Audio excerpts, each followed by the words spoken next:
One early morning, Gordon awoke with a start.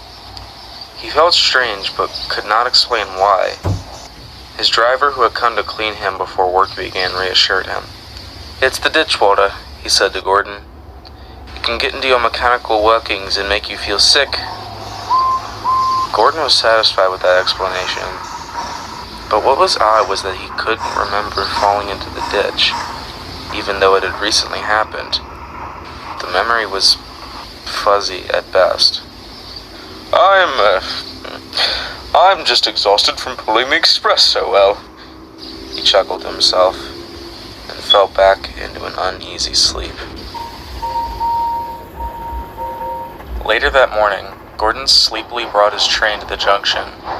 Thomas, who looked equally tired, greeted him with a smile. "Long night?" Thomas asked. Yes, had some very strange dreams," Gordon replied. "Me too. It was like we were back at the mine again. But when I awoke, I couldn't actually remember being there at all." Gordon's eyes widened. "I had the same dreams. Come to think of it, I can't remember falling into the ditch, much less rescuing you from the mine." "What does it mean?" Thomas asked. "I don't know. We only just came back. I remember bringing you to the yard just before the Queen came to the island." "I remember that too. But why can't we remember actually being at the mine?" The two engines decided to find out for themselves.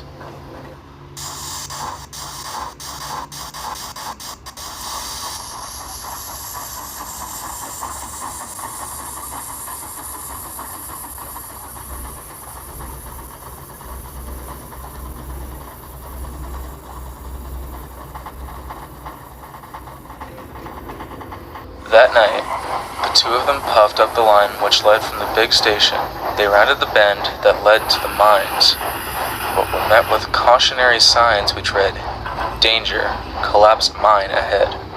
"We'll have to investigate from here," said their crews. They walked past the signs and towards the collapsed mine shafts. They came back a short while later. "What are you doing back so soon?" Thomas asked. Nothing to see here. Let's head back." Thomas and Gordon didn't believe them. "You didn't even take a light with you. How could you have seen anything?" Their crews insisted, but Thomas resisted. He sped through the cautionary signs and stopped at the edge of a large, gaping pit. When he looked down inside, he shrieked.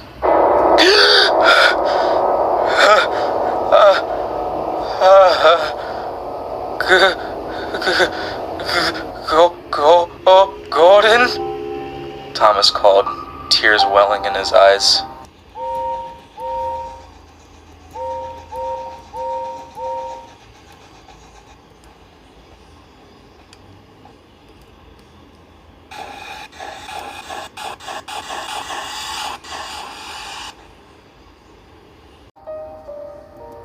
In the pit were two mangled engines.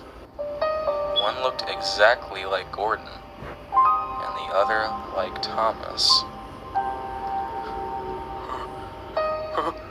Who are these engines?" Gordon asked. A terrible feeling began stewing deep in his boiler. "I can explain," said a familiar voice. The fat controller stood next to his car, a light in his hand. "I'd hoped this day would never come, but alas, here we are. These were you," he continued solemnly. "What do you mean, were?" asked Thomas, distress in his voice. "When you fell into the mine, Thomas, you didn't just fall. The mine collapsed beneath you, swallowing you whole." The fireman went to turn the point. "Now for my plan," thought Thomas. He jerked his driver off the footplate. "Come back," yelled his driver.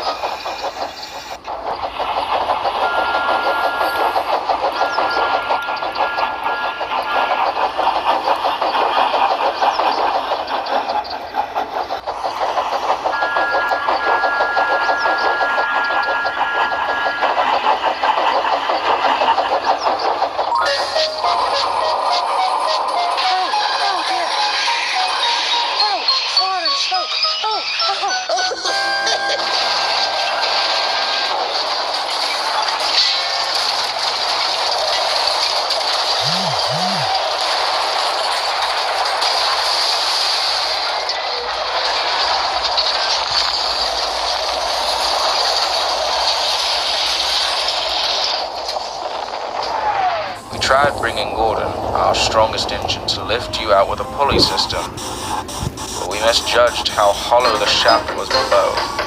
He too fell into the growing chasm beneath the ground.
Can we be here if we're down there?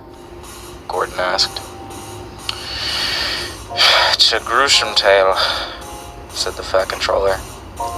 We had a major scandal due to our lack of judgment, so to save face, we saved your faces. There was a talented engineer from crew who moved your identities into new shells. The engines you see below, your former selves, were prototypes. Thomas and Gordon didn't know what to say. In their confusion, they began to cry. That doesn't change who you are now, said the Fat Controller. You're still two of my most useful engines. We gave you a second chance and avoided a scandal.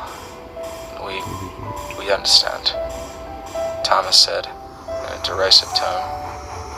Soon after, the two engines slunk home, buffer to buffer. Everything felt familiar and foreign at the same time. They didn't feel whole anymore, knowing that a part of them was rotting away in the bowels of the mines. They only hoped that one day, many years from now, these memories will become fuzzy too.